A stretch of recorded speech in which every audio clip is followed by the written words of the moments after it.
Bonjour à toutes et à tous, j'espère que vous allez bien. Bienvenue sur New Forest Astrologie aujourd'hui et puis bienvenue à vous si vous êtes nouveau, si c'est la première fois.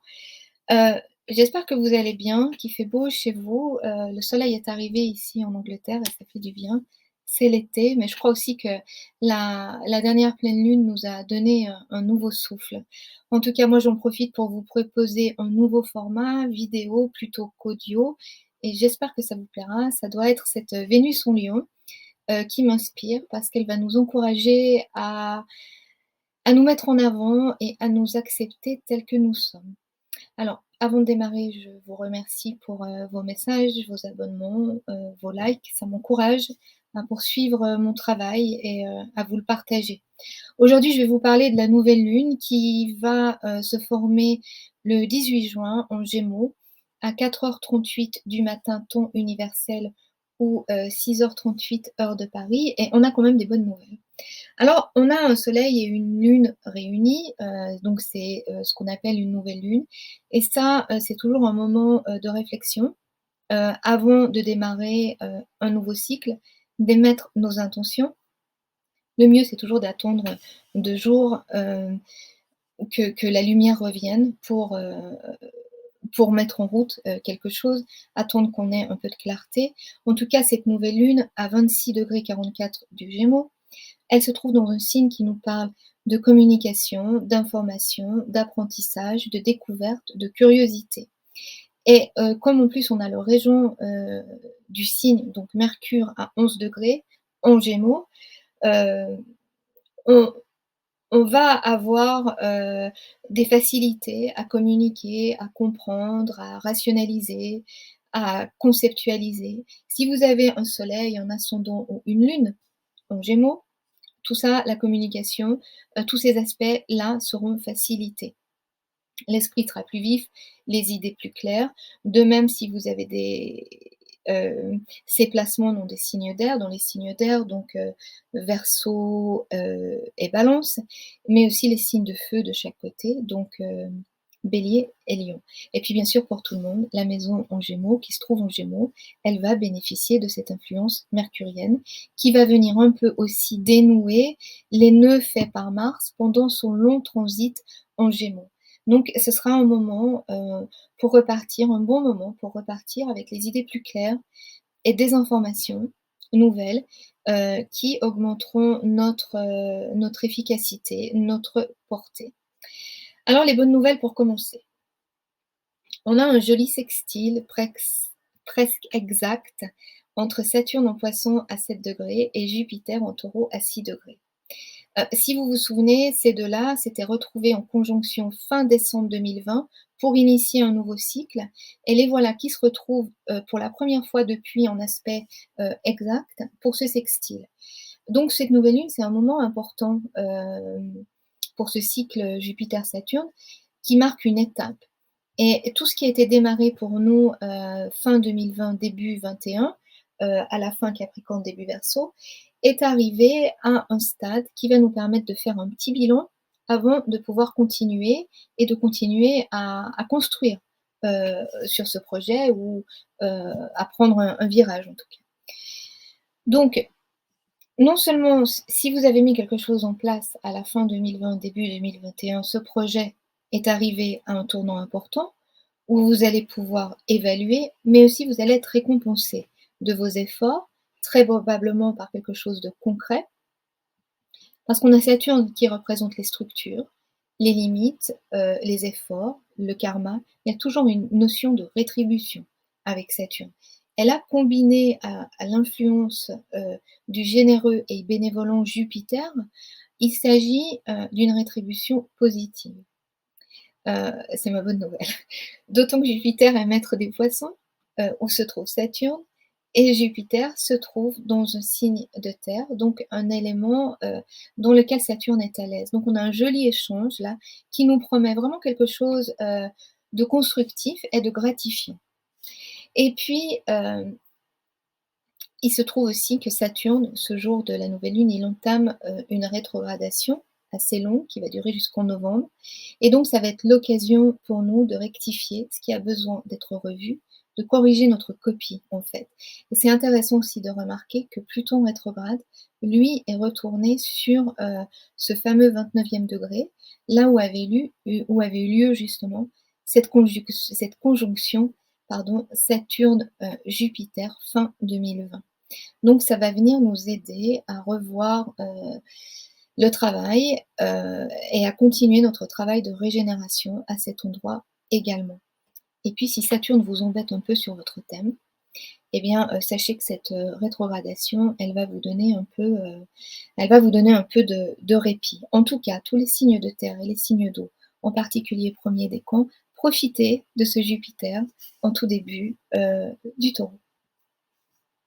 Et puis ensuite, on a aussi un sextile exact entre Vénus en Lion. Alors Vénus, c'est la maîtresse du Taureau, où se trouve toujours le nœud nord, notre destination, la marche à suivre. Et elle est en sextile exact à Mercure en Gémeaux. Tous les deux sont à 11 degrés. Collectivement, on peut s'attendre, avec un Mercure en Gémeaux qui représente les informations, la communication, les divulgations, dans un signe volubile et léger comme le Gémeaux, et en sextile à une Vénus en Lion, donc signe de feu, extroverti, flamboyant, et de surcroît conjoint à Mars, qui représente l'énergie, les pulsions de vie, les pulsions sexuelles aussi. On a des informations ici, des nouvelles, des révélations qui pourraient faire la une des titres, pourquoi pas. On pense là à des scandales avec ce couple Vénus et Mars, les amants terribles du zodiaque, donc dans un signe qui aime le devant de la scène. On peut s'attendre à des coups d'éclat. D'autant que Mars, il est aussi en carré à Uranus, donc il y a une idée d'imprévu, d'inattendu très présente à ce moment-là. Et puis, avec Vénus en opposition à Pluton rétrograde, on continue donc d'assainir ces thèmes vénusiens d'un côté, les abus, la consommation excessive, la corruption, etc. Et avec Pluton rétrograde repassé en Capricorne, on pourrait bien voir ressurgir des problématiques qui touchent tout ce qui a trait aux finances, par exemple.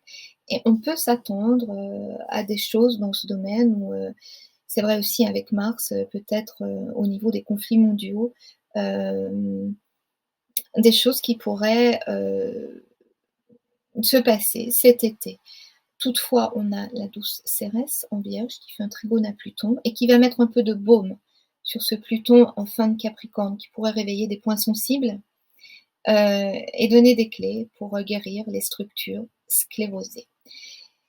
Mais cette Vénus en Lion, elle va nous occuper jusqu'en octobre dans ce signe. Et qu'est-ce qu'elle représente, Vénus en Lion? C'est le courage d'être soi, de s'accepter, d'être authentique, de comprendre que le regard des autres, c'est subjectif. Et Vénus, là, en Lion, elle a envie de s'auto-valider. Il y a une grande énergie de vie, de jouissance de vie, de rayonnement personnel, en dépit du qu'en dira-t-on. Pour certains, ça pourrait aussi, être, un coup de foudre, quelque chose d'assez torride, d'intense selon vos placements et vos transits, bien sûr. En tout cas, l'été sera intense. Et puis aussi, cette configuration Vénus-Mercure pourrait bien apporter de l'eau à notre moulin, nous donner des éléments, des éclairages pour nous permettre de mieux réfléchir durant cette nouvelle lune. Et je pense que vous allez avoir l'opportunité de faire un retour en arrière et de voir le chemin parcouru. Euh, pour cette lunaison, les intuitions seront aussi fortes, même inspirées, je dirais. Elles vont nous aider à nous projeter dans l'avenir, puisque on a Pluton qui fait un trigone à Mercure et un sextile à Neptune Poisson. Et puis, ça, c'est une énergie collectivement qui va être présente pour quelque temps. Donc, profitons-en. Il sera aussi d'autant plus utile de se fier à son intuition que cette nouvelle lune, elle va faire carré à Neptune en Poisson, attirant doute et confusion. Et si Neptune en Poisson nous ouvre une porte sur l'imaginaire, nous rend plus créatifs, plus rêveurs, peut-être vous trouverez un peu difficile de démêler le faux du vrai. Donc laissez la Lune s'éloigner un peu, c'est mon conseil là, parce qu'elle va rentrer en concert bientôt, elle va faire un joli trigone à Neptune, et elle nous emmènera sur des rivages plus familier, plus rassurant. Enfin, pour finir, ce degré sur lequel se joue la nouvelle lune nous parle de repolarisation. On se repositionne par rapport aux autres, on réajuste notre vision. Comme lorsqu'on règle des jumelles ou un télescope, on a toujours un moment de flou. Et ce carré à Neptune vient amplifier ce message avant de clarifier voilà, notre vision en fait. Donc c'est un moment de flou auquel il faut s'attendre, mais qu'on va pouvoir résoudre. Et puis, prenez ce que cette nouvelle lune vous offre grâce à ce sextile Saturne-Jupiter. Retracez vos pas donc depuis fin 2020, début 21 et réajustez votre lorgnette pour pouvoir donc continuer votre route. Jupiter est aussi sur un degré qui nous parle d'avant-d'après, un élément nouveau qui reviendrait remettre en question les vieux schémas. Et cette nouvelle lune, c'est donc une étape. Et en plus, elle a aussi lieu quelques jours avant le solstice d'été qui aura lieu le 21 juin. Donc un moment qui va nous offrir un moment de clarté, d'optimisme, de partage.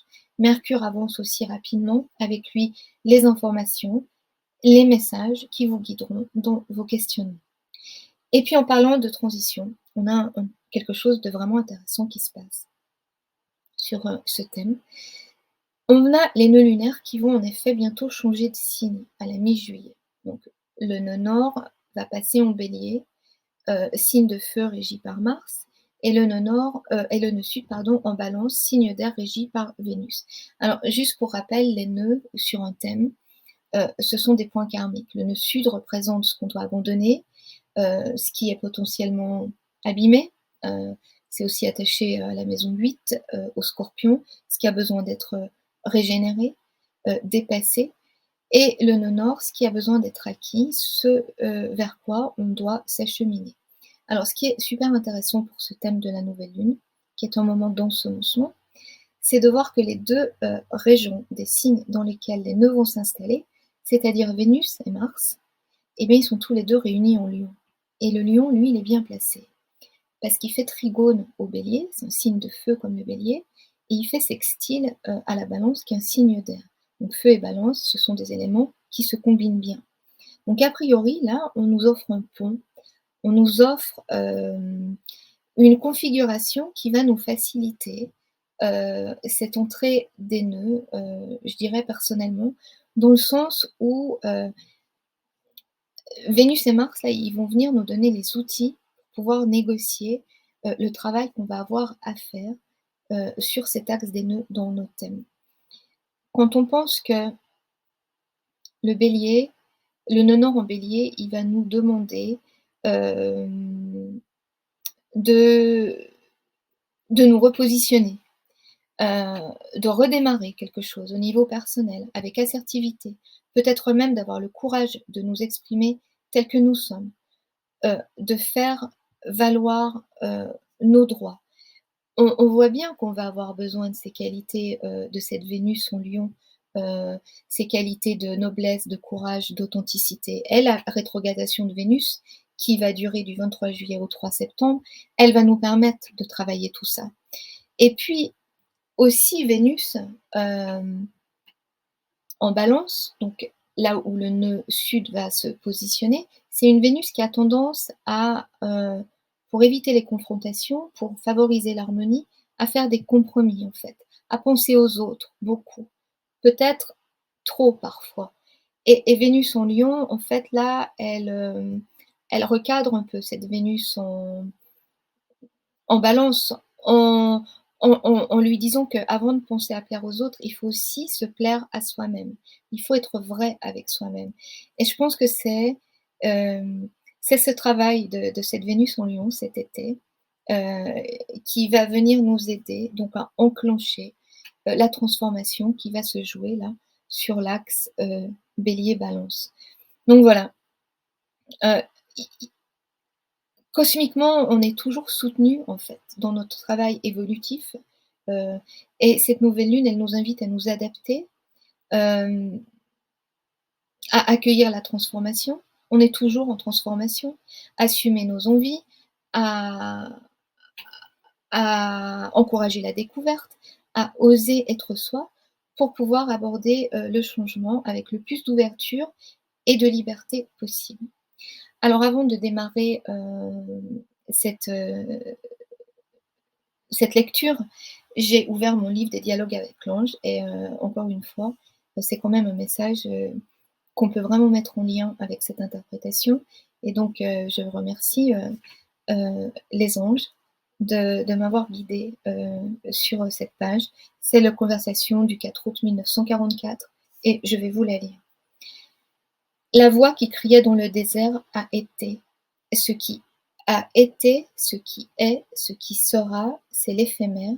Ce qui se transforme, le nouveau est éternel. Celui qui s'éveille, celui qui voit au-delà, qui croit au-delà du futur, est un avec lui. Alors voilà, encore donc un message qui résume bien les énergies en place de cette pleine lune, de cette nouvelle lune en Gémeaux, en nous disant que seul le changement est constant et qu'il faut accepter et faire partie du processus en fait. Je vous souhaite une belle nouvelle lune. Je vous remercie encore de votre écoute, de vos likes et de vos partages et je vous dis à très bientôt.